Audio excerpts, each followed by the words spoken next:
राधे राधे। आप सभी को ज्येष्ठ माह के शुक्ल पक्ष की परम पवित्र एकादशी तिथि यानी कि निर्जला एकादशी की अनंत शुभकामनाएं एवं बधाई। दोस्तों, आज की यह वीडियो बेहद ही महत्वपूर्ण, अद्भुत और ज्ञानवर्धक होने वाली है, क्योंकि आज के इस वीडियो में हम जानेंगे कि साल 2026 में पड़ने वाली समस्त पापों का जड़ से नाश करने वाली साल भर की सभी 24 एकादशियों का पुण्य मात्र एक ही दिन में प्रदान करने वाली, जीवन में अपार सौभाग्य देने वाली और साक्षात भगवान श्री हरिविष्णु की विशेष कृपा प्राप्त करवाने वाली निर्जला एकादशी किस दिन पड़ने जा रही है, 24 या 25 जून। इस बार एकादशी तिथि को लेकर भक्तों और लोगों के बीच काफी असमंजस और दुविधा की स्थिति बनी हुई है। कोई 24 जून को व्रत रखने की बात कह रहा है, तो कोई 25 जून को एकादशी की सही तारीख बता रहा है। ऐसे में आपके मन में कई तरह के सवाल उठ रहे होंगे कि इस महाव्रत का पारण यानी व्रत खोलने का सही और सटीक समय क्या है। इसके साथ ही हरिवासर का वह कौन सा कड़ा नियम है जिसका पालन न करने पर व्रत खंडित हो जाता है। और सबसे बढ़कर ज्येष्ठ मास की इस भयंकर और झुलसा देने वाली गर्मी में बिना जल और अन्न के रखे जाने वाले इस सबसे कठोर व्रत के विशेष और चमत्कारिक उपाय क्या हैं, तथा इस दिन किन किन वस्तुओं का दान करने से सीधे बैकुंठ लोक की प्राप्ति होती है। यह संपूर्ण जानकारी आपको इसी वीडियो में बहुत ही गहराई और विस्तार से प्राप्त होने वाली है। इसीलिए दोस्तों, निवेदन है आपसे कि आज की इस बेहद ही महत्वपूर्ण एवं ज्ञानवर्धक वीडियो को थोड़ा सा समय निकालकर शुरू से लेकर बिना भगाए अंत तक जरूर देखना। मैं आपको विश्वास दिलाता हूं कि निश्चित रूप से आपकी सारी उलझन, सारा कंफ्यूजन और व्रत को लेकर जो भी शंकाएं हैं वे पूरी तरह से दूर हो जाएंगी। वीडियो में आगे बढ़ें और निर्जला एकादशी के अद्भुत रहस्यों को जानें। उससे पहले यदि आप इस परम पवित्र एकादशी तिथि पर अपने और अपने संपूर्ण परिवार के ऊपर भगवान श्री हरिविष्णु और धन की देवी माता लक्ष्मी जी की असीम कृपा जीवन भर प्राप्त करना चाहते हैं, तो कमेंट सेक्शन में पूरे भाव से राधे राधे लिखकर आपके अपने चैनल शिव शक्ति टीवी को सब्सक्राइब जरूर कर लें। धार्मिक मान्यताओं और हमारे पवित्र धर्म ग्रंथों के अनुसार ज्येष्ठ माह के शुक्ल पक्ष में पड़ने वाली इस निर्जला एकादशी का महत्व शास्त्रों में बहुत ही गहरा, रहस्यमयी और अनंत फलदायी बताया गया है। एकादशी का व्रत तो वैसे भी सभी व्रतों में राजा माना जाता है, लेकिन ज्येष्ठ मास की इस निर्जला एकादशी की महिमा अपने आप में अद्वितीय है, क्योंकि यह पूरे वर्ष की एकमात्र ऐसी एकादशी है जिसमें व्रत के दौरान अन्न के साथ साथ जल की एक बूंद भी ग्रहण करने की सख्त मनाही होती है। महाभारत काल की कथाओं के अनुसार एक बार पांडव पुत्र महाबली भीमसेन ने महर्षि वेदव्यास जी से अत्यंत विनम्र भाव से पूछा था कि हे गुरुदेव, मेरे सभी भाई और माता कुंती एकादशी का व्रत पूरे नियम से रखते हैं और मुझे भी ऐसा करने को कहते हैं, परंतु मेरे उदर में वृक नामक एक अत्यंत तीव्र अग्नि का वास है, जिसे शांत करने के लिए मुझे भारी मात्रा में भोजन की आवश्यकता होती है। मैं भगवान श्री हरिविष्णु की भक्ति कर सकता हूँ, दान पुण्य कर सकता हूँ, परंतु मैं महीने में 2 बार आने वाली एकादशियों पर भूखा नहीं रह सकता। कृपया मुझे कोई ऐसा उत्तम और श्रेष्ठ व्रत बताइए जिसके प्रभाव से मुझे बिना भूखे रहे ही सभी एकादशियों का पूर्ण फल और अंत में बैकुंठ धाम की प्राप्ति हो जाए। तब महर्षि वेदव्यास जी ने उन्हें इसी निर्जला एकादशी के अद्भुत और परम कल्याणकारी महात्म्य का गहराई से वर्णन करते हुए बताया था कि हे भीम, यदि तुम ज्येष्ठ मास के शुक्ल पक्ष में आने वाली इस एकादशी पर सूर्योदय से लेकर अगले दिन द्वादशी के सूर्योदय तक बिना अन्न और बिना एक भी बूंद जल ग्रहण किए पूर्ण संयम के साथ उपवास करो, तो तुम्हें साल भर की सभी 24 एकादशियों का पुण्य मात्र इस एक दिन के कठोर व्रत से ही प्राप्त हो जाएगा। महर्षि की आज्ञा मानकर भीमसेन ने पूरे विधि विधान से इस कठिन व्रत को धारण किया था, जिसके बाद से इस परम पवित्र दिन को भीमसेनी एकादशी या पांडव एकादशी के नाम से भी जाना जाता है। भक्तों, शास्त्रों और पुराणों में बहुत ही स्पष्ट रूप से उल्लेखित है कि यह एकादशी इंसान के जन्म जन्मांतर के सुमेरु पर्वत जितने विशाल और घोर पापों को भी क्षण भर में भस्म करके राख कर देती है।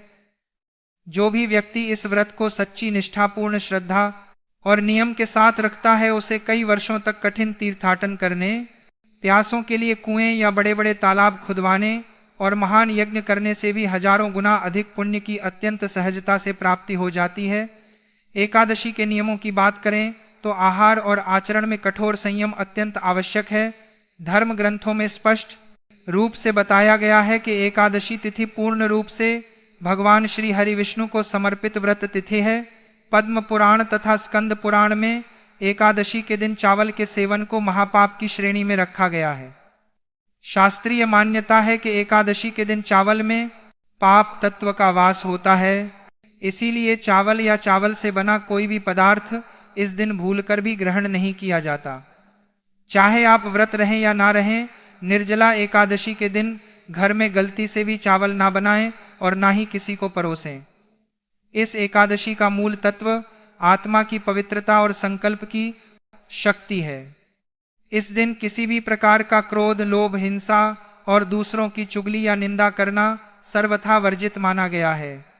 इस दिन बाल, दाढ़ी या नाखून काटना भी शास्त्रों में वर्जित बताया गया है। पूर्ण रूप से सात्विक विचार रखें, ब्रह्मचर्य का पालन करें और घर को पूर्ण रूप से साफ सुथरा रखें, क्योंकि जहाँ गंदगी होती है वहाँ माता लक्ष्मी का वास कभी नहीं होता। निर्जला एकादशी के दिन रात्रि जागरण का भी बहुत अधिक महत्व है। अतः यदि संभव हो तो रात में सोए नहीं, बल्कि भगवान विष्णु के मंत्रों का जाप करें और विष्णु सहस्त्रनाम का पाठ अवश्य सुनें। भक्तों, जिन भी लोगों के जीवन में सुख, शांति, समृद्धि का अभाव है या जिनके अटके हुए कार्य लाख कोशिशों के बाद भी पूरे नहीं हो रहे हैं, उनके लिए हम शास्त्रों में बताए गए निर्जला एकादशी के बेहद ही खास, गहरे और चमत्कारिक उपाय लेकर आए हैं, जिन्हें आपको बहुत ही एकाग्रता और सच्ची श्रद्धा के साथ करना है।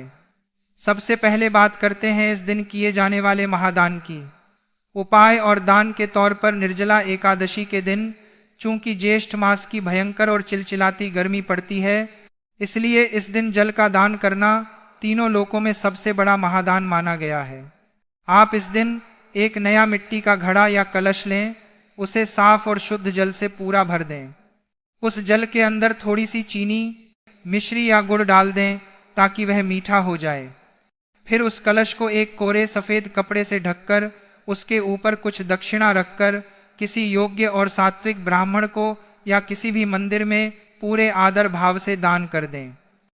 यह ऐसा दान है जो सीधे आपके पितरों को भी तृप्त करता है और यमलोक की भयंकर यातनाओं से मुक्ति दिलाता है। इसके साथ ही राहगीरों को ठंडा पानी या शरबत पिलाएं। तपती धूप से बचने के लिए अपनी सामर्थ्य के अनुसार छाता, पैरों को जलने से बचाने के लिए जूते, चप्पल और हाथ से झलने वाला पंखा, जिसे बैना भी कहा जाता है, दान करना अत्यंत शुभ फलदायी होता है। गर्मी से राहत देने वाले रसीले फलों जैसे खरबूजा, तरबूज, आम और खीरे का दान किसी जरूरतमंद को अवश्य करें। इस दिन जल से भरा हुआ कलश दान करने से भगवान श्री हरि अत्यंत प्रसन्न होते हैं और भक्त के जीवन को शीतलता और सुख समृद्धि से भर देते हैं।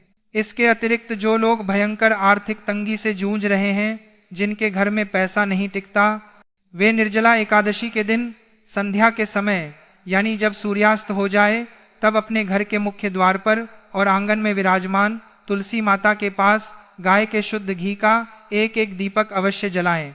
उस दीपक में एक चुटकी पीली हल्दी डाल दें और ध्यान रखें कि रुई की जगह लाल कलावे या मौली की बाती का ही प्रयोग करें। हल्दी और लाल कलावा भगवान विष्णु और माता लक्ष्मी दोनों को अत्यंत प्रिय है। यह उपाय आपके घर में साक्षात धन की देवी माँ लक्ष्मी का हमेशा के लिए स्थायी वास करवाता है। यदि आपके घर में दक्षिणावर्ती शंख मौजूद है तो एकादशी की सुबह भगवान श्री हरि विष्णु और शालिग्राम जी का अभिषेक उस शंख में कच्चा दूध, केसर और गंगाजल डालकर अवश्य करें। यह एक महा उपाय है जिससे जन्मों की दरिद्रता का नाश होता है। पितृदोष से मुक्ति पाने के लिए निर्जला एकादशी की शाम को किसी पुराने पीपल के वृक्ष की जड़ में जल में थोड़ा सा कच्चा दूध और काले तिल मिलाकर अर्पित करें और वहां एक सरसों के तेल का दीपक जलाएं। इससे आपके पितृ अत्यंत प्रसन्न होकर आपको मनचाहा आशीर्वाद देते हैं। इसके साथ ही अपनी आत्मिक शांति और आध्यात्मिक उन्नति के लिए ब्रह्म मुहूर्त में उठकर या फिर संध्या आरती के समय एकांत में बैठकर तुलसी या वैजयंती की माला से नमो भगवते वासुदेवाय महामंत्र का कम से कम 108 बार यानी एक माला मानसिक जाप अवश्य करें।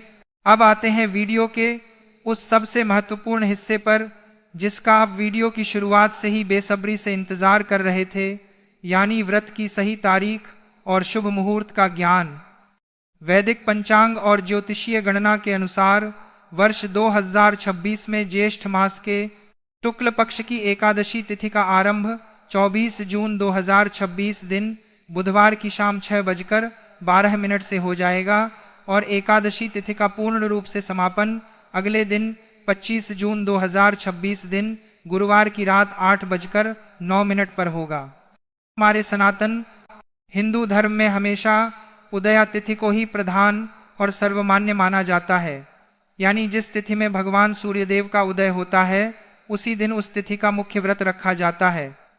25 जून की सुबह सूर्योदय के समय एकादशी तिथि पूर्ण रूप से विद्यमान रहेगी, इसलिए निर्जला एकादशी का यह परम पावन और महाफलदायी व्रत 25 जून 2026 दिन गुरुवार को ही रखा जाएगा। 24 जून को आप भूलकर भी यह व्रत ना रखें।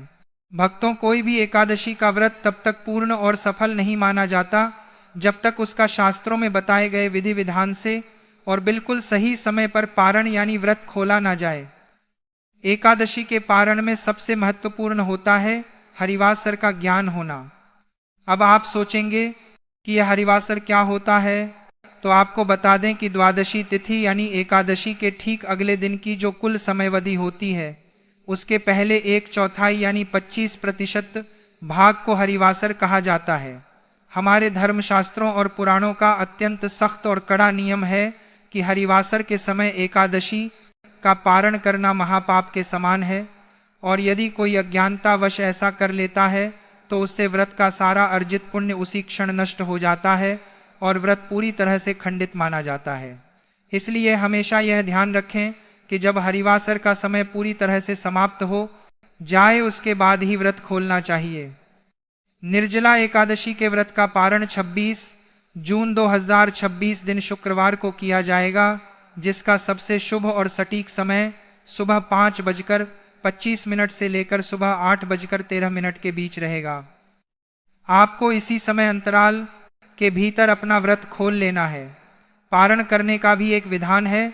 इस शुभ समय में आप सबसे पहले भगवान विष्णु की विधि पूर्वक आरती और पूजा करें। उसके बाद किसी ब्राह्मण को घर बुलाकर भोजन कराएं और उन्हें वस्त्र तथा दक्षिणा देकर विदा करें। यदि यह संभव ना हो तो मंदिर में अन्नदान कर दें या गाय माता को रोटी और गुड़ खिलाएं। पारण के समय सबसे पहले आप तुलसी दल मिश्रित जल ग्रहण करें और उसके बाद ही कोई अन्न खाएं। यह भी विशेष रूप से ध्यान रहे कि पारण हमेशा सात्विक भोजन से ही करना चाहिए। व्रत खोलने के भोजन में लहसुन, प्याज, मांस, मदिरा या किसी भी तामसिक वस्तु का प्रयोग भूलकर भी ना हो। भक्तों, निर्जला एकादशी का यह पावन दिन केवल अन्न और जल त्यागने का या शरीर को कष्ट देकर उपवास रखने का दिन मात्र नहीं है, बल्कि यह हमारी आत्मा को शुद्ध करने, अपने विचारों को निर्मल बनाने और अपने पुराने व बुरे कर्मों को पुण्य में बदलने का एक बहुत ही दिव्य और सुनहरा अवसर माना जाता है। इस पावन दिवस पर मनुष्य को अपने विचारों, अपने दैनिक व्यवहार और अपने कर्मों को अत्यंत पवित्र बनाने का निरंतर प्रयास करना चाहिए। मान्यता है कि इस दिन किए गए एक छोटे से शुभ कार्य या किसी गरीब की मदद का फल भी अनेक गुना बढ़कर जन्म जन्मांतर तक प्राप्त होता है। इसीलिए सबसे पहले अपने चंचल मन को शांत रखें। व्रत केवल शरीर से ही नहीं बल्कि मन और वाणी से भी होना चाहिए। झूठ बोलना, छल कपट करना, दूसरों की निंदा करना, किसी से व्यर्थ का विवाद करना या दिन भर मोबाइल और टीवी पर व्यर्थ का मनोरंजन करके अपना कीमती समय नष्ट करने के बजाय यह अनमोल समय भगवान की भक्ति, सत्संग, गीता पाठ और आत्मचिंतन में बिताना आत्मा के लिए अधिक लाभकारी होता है। घर में शांति और सकारात्मकता बनाए रखें। परिवार के सदस्यों के साथ प्रेम पूर्वक व्यवहार करें और अपने से बड़ों का चरण स्पर्श कर उनका आशीर्वाद लें। प्रकृति का सम्मान करें, पेड़ पौधों को कोई नुकसान ना पहुंचाएं और किसी भी बेजुबान जीव को कष्ट ना दें। अतः अपने भीतर करुणा, परोपकार और दया का भाव हमेशा जगाए रखें।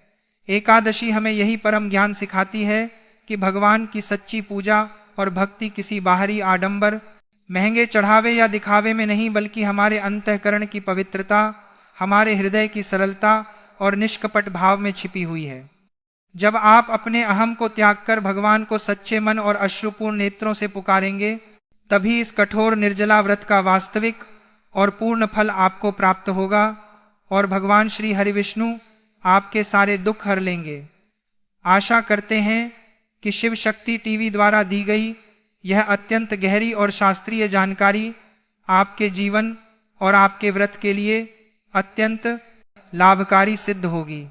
इसलिए इस वीडियो को ज़्यादा से ज़्यादा अपने दोस्तों, रिश्तेदारों, परिवार के सदस्यों और जानने वालों तक व्हाट्सएप और फेसबुक पर शेयर करें, ताकि सभी को निर्जला एकादशी की सही तिथि, भयंकर गर्मी में किए जाने वाले महादान, हरिवासर का कड़ा नियम, चमत्कारी उपाय और पारण की एकदम सटीक जानकारी प्राप्त हो सके और वे भी इस महान व्रत का पुण्य कमाकर अपना जीवन सफल बना सके। एक बार पुनः आप सभी कमेंट बॉक्स में पूर्ण श्रद्धा, भाव और प्रेम के साथ अपने इष्ट देव का स्मरण करते हुए जय श्री हरि विष्णु और राधे राधे जरूर लिखें।